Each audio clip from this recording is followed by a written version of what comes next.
Мына бұл біздің Қадамжа районының Қызылбұлақ айылы.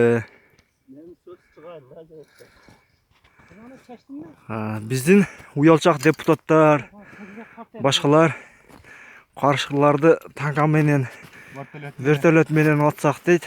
Біз түлі қолменле тұтулауыз. Зым, қышқач. Қышқач $600.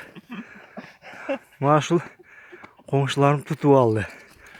Мына Улықбек, Жүнус, Ерали бір қойды жеп кеткен екен.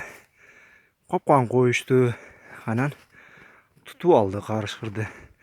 Шығы ұмату қырғыз елім танка жалдабайлы 3 жігітті айтсаңыздар тұту береді.